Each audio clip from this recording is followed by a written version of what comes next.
Zombie کا کردار جسے ہالی ووڈ کی فلموں میں ایک خوفناک کردار کے طور پر پیش کیا جاتا ہے۔ ہارر موویز میں ان کو چلتی پھرتی مردہ لاشیں دکھایا جاتا ہے اور اس کردار کو ایسے پیش کیا جاتا ہے کہ یہ لوگ دنیا و مافیا سے بے خبر ہوتے ہیں، مگر لوگ یہ نہیں جانتے کہ اس کردار کو صرف اور صرف مسلمانوں کی تضحیک کرنے اور مذاق اڑانے کے لیے بنایا گیا ہے، جس کی مکمل داستان آج ہم آپ کو بتائیں گے۔ مگر ناظرین، ویڈیو کو آخر تک ضرور دیکھیں تاکہ آپ مکمل معلومات سے مستفید ہو سکیں۔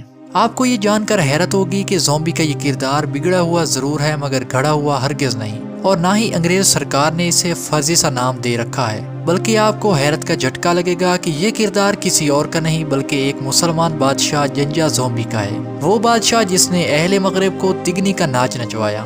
آج اسی کردار کو اہل مغرب مسلمانوں کی ہتک اور تضحیک کے لیے استعمال کر رہے ہیں، جبکہ مسلمان اس سے بالکل ہی ناواقف ہیں۔ دنیا بھر میں ہر سال ایک دن زومبیز سے نجات کا دن منایا جاتا ہے، اور اس دن اہل مغرب زومبیز کا روپ دھار کر سڑکوں پر نکلتے ہیں، اور یہ سب کچھ وہ جنجا زومبی نامی ایک سیاہ فام بادشاہ سے آزادی کے طور پر مناتے ہیں، وہ بادشاہ جو کہ مسلمانوں کا ہیرو تھا۔ یہ ان دنوں کی بات ہے جب پرتگیزی برازیلی لوگوں کو قید کر کے غلام بنا لیتے تھے اور ان کو ایشیا اور برازیل کی منڈیوں میں فروخت کر دیا جاتا تھا، اور برازیل کے مسلمانوں کو زبردستی عیسائی بنا دیا جاتا تھا۔ یہ سلسلہ تقریباً 2 صدیوں تک چلتا رہا اور سال 1975 آ گیا۔ جنجا زومبی نامی ایک بچہ کانگو میں ایک غریب اور غلام قبیلے کے ہاں پیدا ہوا۔ یہ ایک سیاہ فام بچہ تھا مگر یہ دوسروں سے مکمل طور پر علیحدہ تھا۔ یہ بچہ بڑا ہوتا گیا، اس کی صلاحیتیں نکھر کر باہر آنا شروع ہو گئیں۔ یہ بچپن سے ہی نڈر اور بہادر تھا اور اس کے اندر بادشاہوں کی سی خصوصیات پائی جاتی تھی۔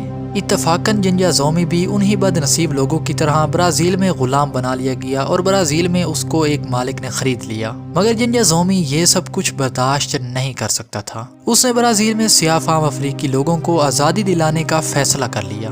وہ کسی طرح سے وہاں سے بھاگ نکلا اور اپنے حمایتیوں کو ساتھ ملا لیا۔ اب وہ زبردستی مسلمان بنا لیے جانے والے عیسائیوں کو اسلام کی دعوت دینے لگا۔ اس طرح اس نے کچھ ہی عرصہ میں اپنے حمایتیوں میں اچھا خاصا اضافہ کر لیا۔ جنجا زومبی نے مسلمانوں کو غلامی سے چھٹکارا حاصل کرنے کے لیے حوصلہ افزائی کی اور اس طرح اس کے پیروکار بڑھتے ہی چلے گئے۔ یوں جنجا زومبی نے اچانک برازیل میں دولت اسلامیہ کے قیام کا اعلان کر دیا اور یوں پامیراس نامی ایک شہر کو اپنی سلطنت کا دارالحکومت بنا دیا۔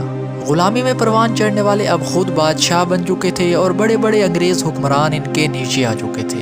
یہ مسلمان ریاست تقریباً پورے برازیل پر پھیل چکی تھی۔ اس ریاست نے اپنے مسلمان بہن بھائیوں کا پوری طرح دفاع کیا اور افریقہ کے مغربی کنارے پر مسلمانوں کو آزادی دلوائی۔ جنجا زومبی نے پورے برازیل پر تقریباً 50 سال تک راج کیا۔ اس دور میں مسلمانوں نے کئی صلیبی جنگیں بھی لڑیں۔ یہ سیاہ فام مسلمان لوگ جن کو انگریز غلام بنا کر لائے تھے، اب خود وہی انگریز ان افریقیوں کے غلام بن چکے تھے۔ صلیبی جنگوں نے اس سلطنت کو اندر سے کمزور تو کرنا شروع کر دیا تھا، مگر پھر بھی اس مسلمان سلطنت نے پورے برازیل پر تقریباً 50 سال تک حکومت کی، اور بالآخر جنجا زومبی کو ایک صلیبی جنگ میں شہید کر دیا گیا۔ مگر انگریز سرکار نے اپنی عزت کو بحال کرنے کے لیے جنجا زومبی کی لاش کو نشان عبرت بنانے کا فیصلہ کر لیا۔ جنجا زومبی کا سر کاٹ دیا گیا اور باقی لاش کے اعضاء مسخ کر دیے گئے۔ انگریز سرکار نے یہیں پر بس نہیں کی، بلکہ اس نے پورے شہر میں جنجا زومبی کی لاش کو موجودہ دور کی فلموں میں زومبی کی طرح عبرت کا نشان بنایا، اور اس واقعہ کے بعد سے برازیل میں مسلمانوں کی تباہی کی وہ داستان شروع ہوئی جس کی تباہی آج بھی برازیل میں نظر آتی ہے۔ مگر ناظرین، بات یہیں پر ختم نہیں ہوتی، بلکہ مسلمانوں کی تضحیک کرنے والے ابھی تک سکون حاصل نہیں کر سکے، اور آج بھی مسلمانوں کے عظیم بادشاہ جنجا زومبی سے نجات کا دن منایا جاتا ہے۔ یہ دن برازیل میں 20 نومبر کو منایا جاتا ہے۔ اسی دن برازیلی لوگ مسلمانوں کا تماشا بنا کر سڑکوں پر نکلتے ہیں اور زومبیز سے نجات کا دن منایا جاتا ہے۔ مگر یہ سب کچھ ہو جانے کے باوجود مسلمان اپنے آباء و اجداد سے ناواقف نظر آتے ہیں، مگر اب وقت آ گیا ہے کہ مسلمان اپنی تاریخ کو پہچانیں۔ آج کی ویڈیو یہیں تک۔ اگر آپ بھی ایسی ویڈیوز میں دلچسپی رکھتے ہیں تو ہمارے چینل کو سبسکرائب کریں۔ اگلی ویڈیو تک اپنا گرد و نواح دوستوں رشتہ داروں کا ڈھیر سارا خیال رکھیے۔ تب تک کے لیے اللہ حافظ۔